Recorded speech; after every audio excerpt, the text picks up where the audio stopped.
Trevor Wilson. Is he now? Hello. How are you now, sir? Oh. Not too bad. And you? I'm doing pretty well as well. Congratulations on the new season is how I'm going to start this interview. Oh, thank you very much. Happy to see it finally hit the air.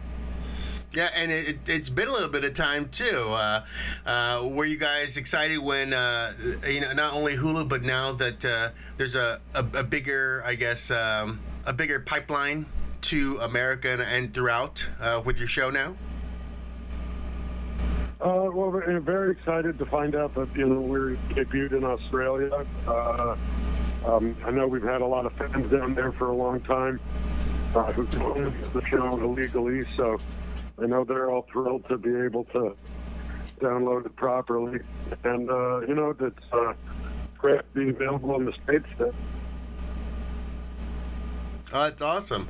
Now, I already watched the full season because pretty much anyone who was a fan of Letterkenny was counting down the days and the hours because that little available date on Hulu was just taunting everybody.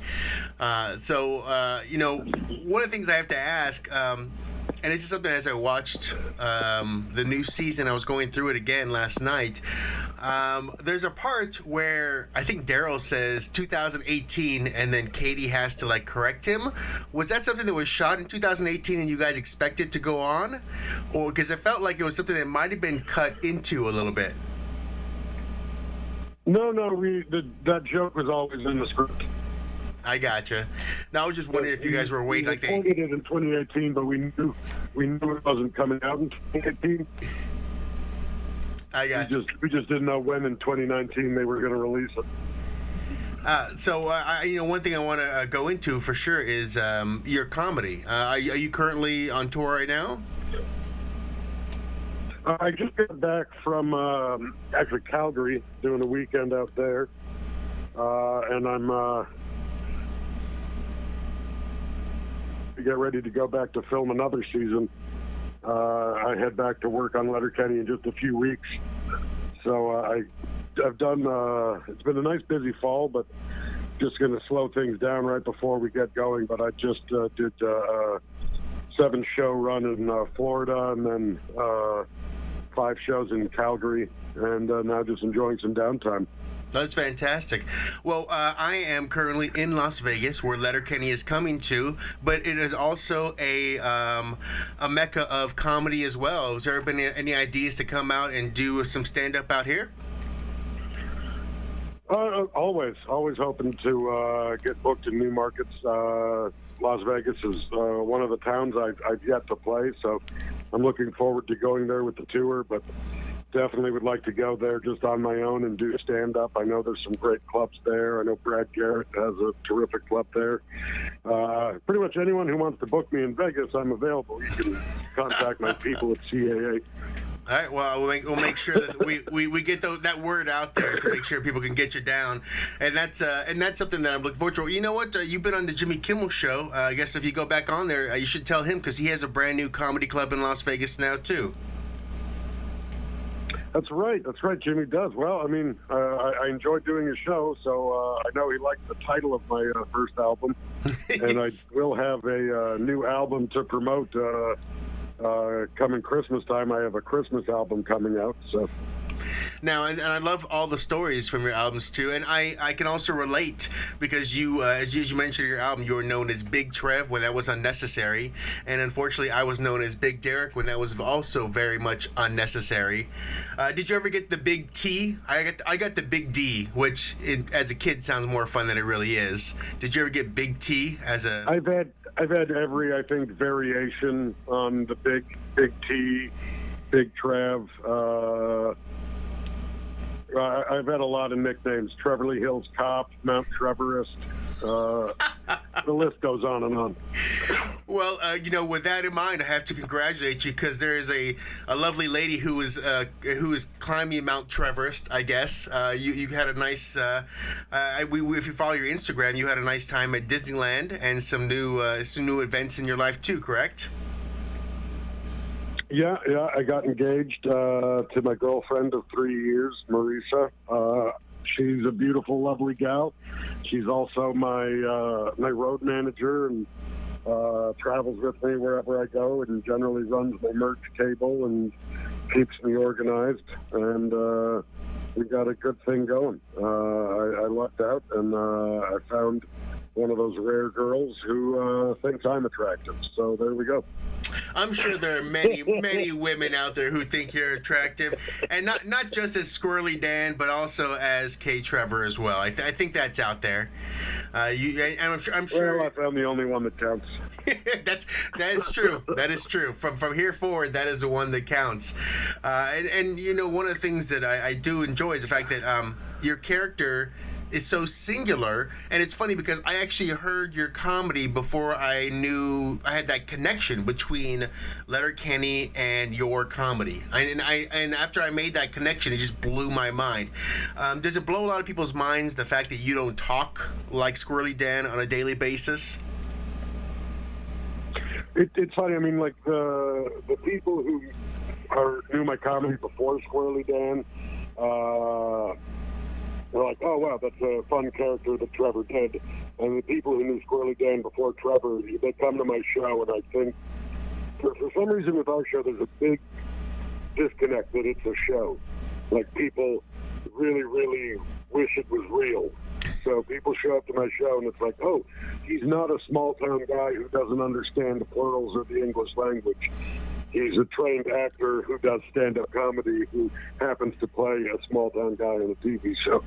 So they expect it to be like, well, I was going to say the Real Housewives of whatever city, but those are all fake too. So I guess they expect it to be more documentary than just a straight-up comedy, like these guys just got together, which I guess is a testament to the show, because that's what the show is about. Is we get to enjoy or be part of the crew. The number of times people, like, tweet at us that, oh, my cousin's a real small-town dirtbag, you should put him on your show. Like, that's not how TV works. Well, that's not true. You haven't spent a lot of time in Hollywood. I think Hollywood has a lot of that going on. Especially you throw some dirtbag and a little shake of nepotism, and I think you're right down the right alley for Hollywood. So, and that's one of the things I think you guys get a little bit away from as well. Being up in Canada, you don't have to deal as much with the insanity of Hollywood. I'm sure you guys have visited Hollywood for different reasons and done press tours and things. You know, what was your thoughts on the Hollywood lifestyle while you were part of it, not necessarily living in it? You know, LA's nice to visit. I'm not sure if I'd live there, but I like popping in and out and doing business. But it's definitely dedicated to the business. It is a city where everyone's working an angle and everyone's trying to get work. So it's when you show up, you gotta put your game face on, because you're schmoozing every second of every day. You know, you go to Los Angeles, the guy making your coffee might end up running a studio. This is true. Yeah, it's never burn bridges, but if you burn that bridge, make sure you're the more powerful one. Is the rule du jour when it comes down to that. So you're coming to Las Vegas, which I want to talk about. And you're also going to so many places. This next tour, which kicks off in February of 2020, you're looking at Boston, Cleveland, Dallas, Detroit, Edmonton, Nashville, Pittsburgh, San Francisco. I mean, is there anything that, before we get to Las Vegas, is there anything you guys are looking forward to? I mean, when you tour, is there something where you're like a foodie guy, like you have to stop and try the best food in that town? Or is it something where you like to just tourist it up and like take a picture in front of, a certain landmark in that city? With our schedule, we're going to be hard pressed to spend a lot of time in the cities. I don't think we're going to get too much of the tourist stuff happening on this tour. It's a go, go, go. I mean, we're doing, I think, 37 shows so far, and that's and it might go up. So unfortunately, I don't know if we're going to have much time for that. There's certain comedy landmarks I like to find, and I'll download the Diners, Drive-Ins, and Dives app and see what crazy things I can find. But I'm a recovering diabetic, so I pretty much just try to stay alive on these tours. I got you. Well, just to let you know, Las Vegas has a lot of protein, and we can avoid the sugar, and you'll still be a happy camper. So, much protein here. Oh, that's good to know. Yeah. We have every kind of protein you could possibly want, made every kind of way you could want as well. So, yeah, and as I look at the tour too, it is day to day to day to day. So you do have back to back to back. So as much as we would love you guys to stay a little bit longer in Las Vegas or some of the other cities, I'm sure you guys are just not even really unpacking the suitcase, it looks like. Yeah. No, I'm looking at the schedule, and I said to my mom the other day, you know what no one thought about on this? We're 9 people are going to do laundry on the road. Right. At the end, you're just going to be like bands who wear their own shirts because that's the only thing that's clean. So you're going to have pitter patter and by the end. To be fair, shirts. By the end of the month, we're all going to be just wearing stuff we stole off the merch counter. Right. Just start stealing robes from all the hotels you stay at, and you can just come out like an old Bob Hope thing with a golf club or something. So I'm very excited. Those robes get pretty expensive though. So let the tour pay for it. That's money that we don't think about till later. That's how musicians and acts think about tours. We don't think about what we have to pay for till after the tour's done. So tell us, what is a Letterkenny live show? What can people expect? Well, I mean, this show, this is the first time we've done it with the cast this big. Generally, the first 2 times we went out, it was just 4 of us, Nathan, Jared, Mark Forward, and myself. And the show was Nathan, Jared, and I doing scenes from the show in character, live on stage, a little bit of multimedia thrown in, and then Mark Forward and I each doing about 20 minutes apiece of stand-up. And then back in June, we did our first U.S. run, a mini tour of 3 cities where we added Michelle to the mix. And now for this one, we're bringing in the Skids and the hockey players. So I imagine it's going to be a lot of the same, a lot of scenes from the show being performed by the cast, and then mix in a little bit of Mark Ford and Trevor Wilson stand-up. And I'm expecting to see some videos, but,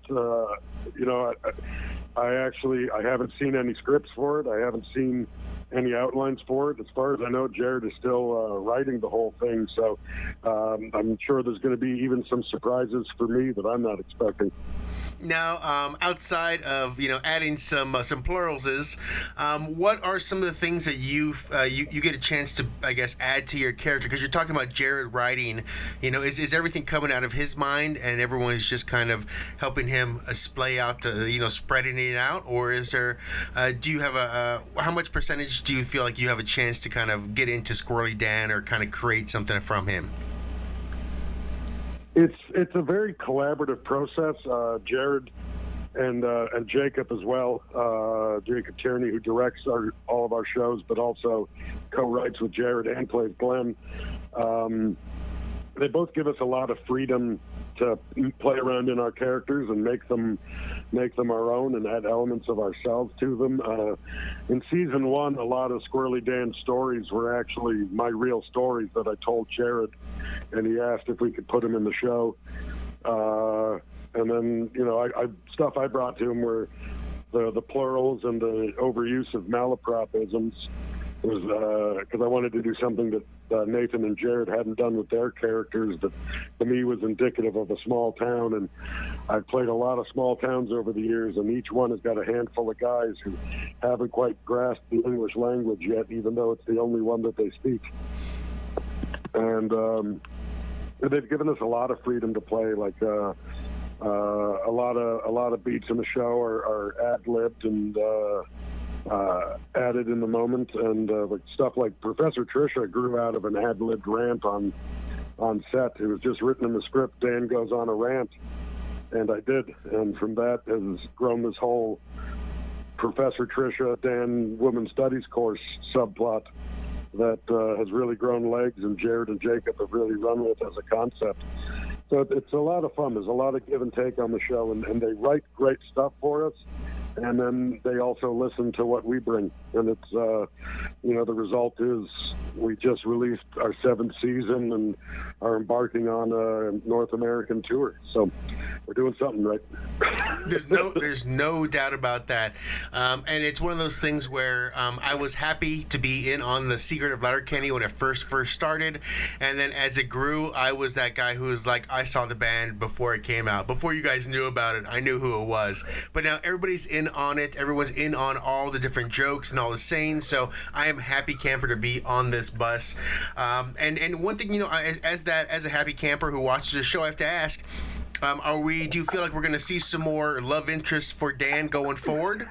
I mean, is there anything moving forward, do you think, that we're going to have a chance to see you, not necessarily the erogenous zones or anything along there, but maybe some more talk about relationships for you and your character? There's always, the stories are always progressing. So I know coming up we've got, over the summer we shot some more scenes with the Dick family. So there'll be a lot more Mennonites and some more Dicks in Letterkenny. And there's always we still haven't met Squirrely Dan's butthole obsessed sweetie. So yes, that's something that may come up in the future.